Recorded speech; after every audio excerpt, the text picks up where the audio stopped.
Hi friends, எல்லாருக்கும் வணக்கம். நான் உங்கள் தமிழினிங்க. இன்றைக்கி நம்ம வீடியோவில் ஒரு சூப்பரான டிப்ஸ் பார்க்க போகிறோம். வீட்டுக்கு பின்னாடி வாழைக்கண்ணெல்லாம் இருக்குங்க. அது நம்ம பாத்திரம் கழுவுற தண்ணியெல்லாம் அந்த செடிக்கு போகிற மாதிரி நாங்கள் வச்சுருக்கோம். அதை இப்போ எப்படி மெயின்டைன் பண்ணலாம், அது பூ தார் போட்டிருக்கு, அதை எப்படி மெயின்டைன் பண்ணலாம் அப்படிங்கிறத பார்க்கலாம். இப்போ சரியான வெயில், மதிய டைம் அப்படிங்கிறதுனால வெயிலுக்கு போகிறதுக்கு முன்னாடி அந்த ஸ்கின்லாம் வெயிலில் பட்டுச்சுன்னா டேமேஜ் ஆயிரும். அதனால் கிளாத் கட்டியிருக்கேங்க.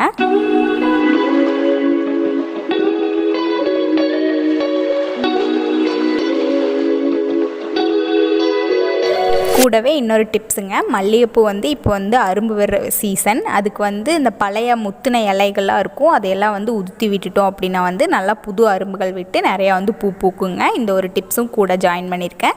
சரி, வாங்க வீடியோக்குள்ளே போகலாம்.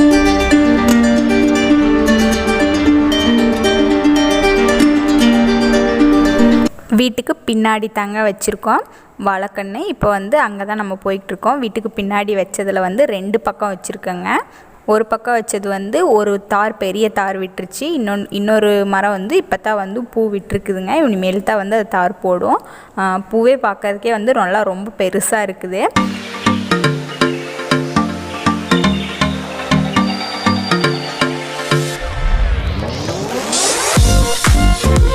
இந்த மரம் ஆல்ரெடி தார் விட்டுருச்சுங்க. தார் விட்டு காயும் நல்லா முத்திருச்சுங்க. இப்போ இந்த ஒரு பழம் பழுத்துருச்சு அப்படின்னா பிடுங்கி பழுக்க வச்சிடலாம். பிடுங்கி பழுக்க வைக்கும்போது எல்லாமே ஒன்று சேர பழுத்துருங்க. வெயில் படாமல் இருக்கிறதுக்காக அந்த மரத்தோட இலையவே வச்சு நல்லா க்ளோஸ் பண்ணி வச்சுருக்கோங்க. அதுக்கும் கொஞ்சம் தூரம் தள்ளி போனால் மேலே சின்டெக்ஸ் டேங்க் இருக்குங்க. அந்த தண்ணி வழிஞ்சு விழும்போது அந்த தண்ணி வர இடத்துல பப்பாளி மரம் வச்சுருக்கோம். அந்த பப்பாளி மரமும் நல்லா பெரிய திரண்ட காயாக பிடிச்சிருக்குங்க. இப்போ இன்னொரு பக்கம் இருக்க வாழைக்கண்ணை தான் இப்போ நம்ம மெயின்டைன் பண்ண போகிறோம். அந்த பெரிய தார் விட்ட வாழை மரம் கொஞ்சம் ஓரளவுக்கு மெயின்டைன் பண்ணியிருக்குங்க. இன்னொரு பக்கம் இருக்க வாழை மரத்தை தான் அதுதான் இப்போ 2, 3, 4, 5 மரத்துக்கு பக்கம் நல்லா தார் போட்டிருக்குங்க. அதை மெயின்டைன் பண்ணும்போது நமக்கு பழம் நல்லா பெரும்பழமாக கிடைக்குங்க. இல்லைன்னா சின்னதாகவே அது நமக்கு குட்டிலேயே அது ஒரு மாதிரி பழுத்த மாதிரி ஆயிருங்க. சரி, வாங்க பார்க்கலாம்.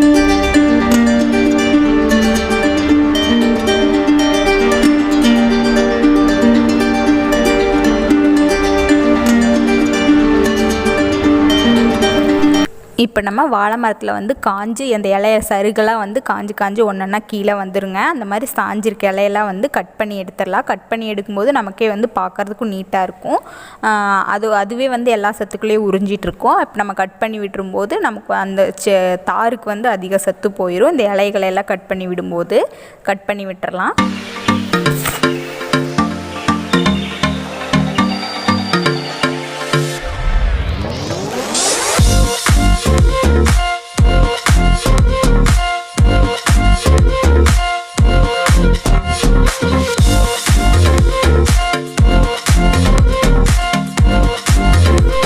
இலையெல்லாம் கட் பண்ணியாச்சுங்க. இப்போ நம்ம அடுத்ததாக இதுக்கு ரவுண்டு கட்டி விடலாம். ரவுண்டு கட்டி விடும்போது தான் நமக்கு தண்ணியும் நல்லா தேங்கி நிற்குங்க. தண்ணி தேங்கி நின்னா தான் வாழை மரமும் நல்லா வருங்க.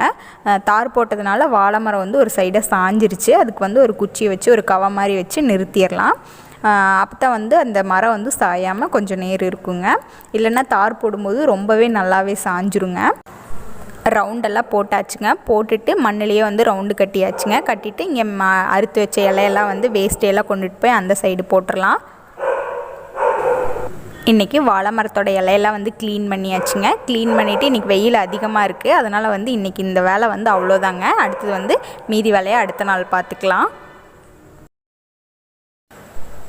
நேற்று நம்ம இலையெல்லாம் அறுத்து வச்சாச்சுங்க. அறுத்துட்டு அந்த இடத்த க்ளீன் பண்ணி ரவுண்டு கட்டி வச்சாச்சுங்க. இப்போ நான் தோட்டத்தில் போய் சாணி குப்பை எடுத்துகிட்டு வந்திருக்கேங்க. அதை மரத்துக்கு போடும்போது நல்லா சத்து கிடைக்குங்க. அந்த ரவுண்டு கட்டி இருக்க இடத்துல ஃபுல்லாகவே போட்டுட்டு அதில் நம்ம டெய்லி தண்ணி தெளிக்கும்போது ஈரப்பதம் தொடர்ந்து இருந்துகிட்டே இருக்கும். டக்குன்னு காயாதுங்க.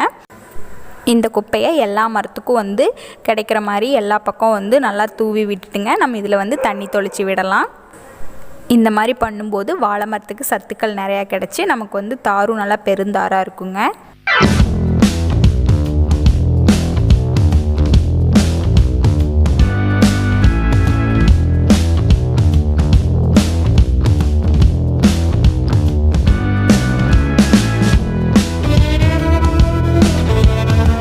இப்போ நம்ம குப்பைகளை எல்லாம் வந்து எல்லா மரத்துக்கும் வந்து படுற மாதிரி நல்லா வேரை ஒட்டி இல்லைன்னா வேரை சுற்றி எல்லா பக்கமே வந்து நல்லா பரப்பியாச்சுங்க. இப்போ வந்து தண்ணி வந்து இது மேலே வந்து நம்ம தொளிச்சு விடும்போது நமக்கு வந்து அதோட ஈரப்பதம் வந்து தக்க வச்சுட்டு இருக்குங்க. டக்குன்னு வந்து ஆவியாகாது. ஃபுல் டேவே வந்து நான் காலையில் தொளிச்சு விட்டேன்னா வந்து அன்றைக்கி ஃபுல் டே அடுத்த நாள் வரைக்குமே அந்த ஈரப்பதம் வந்து கொஞ்சம் தக்க வச்சுருக்குங்க.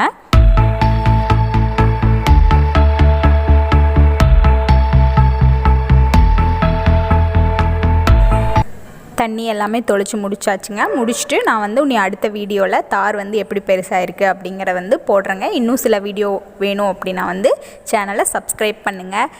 வீடியோ பிடிச்சிருந்தால் லைக் பண்ணுங்கள், ஷேர் பண்ணுங்கள், கமெண்ட் பண்ணுங்கள். நெக்ஸ்ட் வீடியோவில் பார்க்கலாம்.